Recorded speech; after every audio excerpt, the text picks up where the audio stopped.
Alright, so this is my bleeding control video. I'm not sure if there was a specific scene that we were supposed to do with this one, but I'm just gonna make it up. So, we have a call, 40-year-old man, he looks about 40, and he has a leg laceration. So before we approach, we wanna make sure the scene is safe, wanna make sure that we're wearing proper PPE, especially in this case, it's gonna be blood, don't want that on you. And so yeah, as I approach the patient, I'm going to check for LFC really quick. I'm going to see if he tracks me, if he's verbal, if he's unconscious. So we're just gonna say that he's verbal and he's talking to me.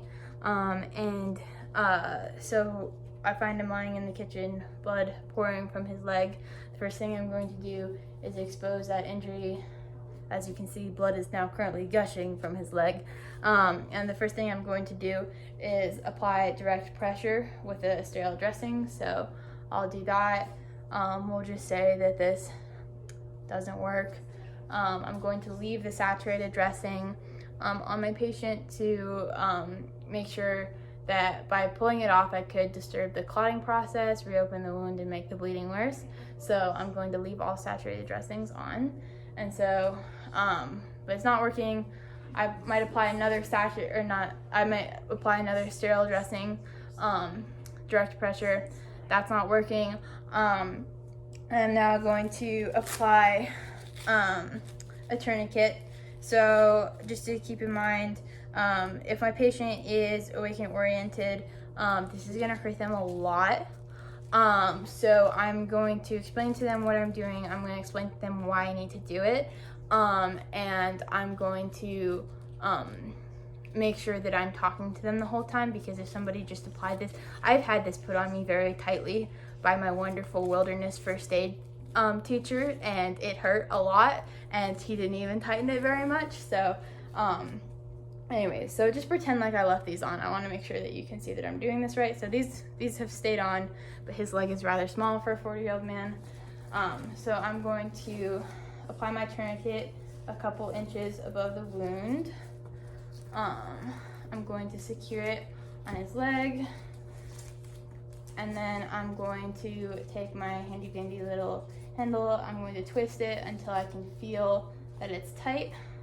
I'm going to secure the handle. If his pant leg were to cover this, I would want to mark on him somewhere that he had a tourniquet.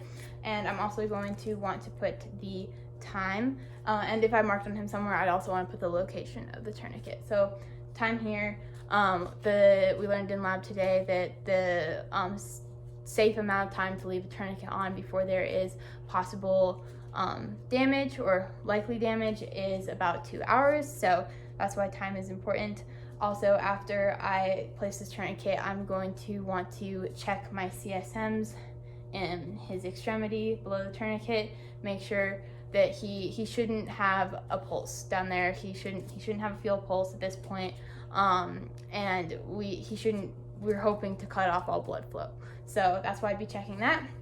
At this point, I'm going to apply high flow oxygen. So you always apply high flow oxygen when you've applied a tourniquet.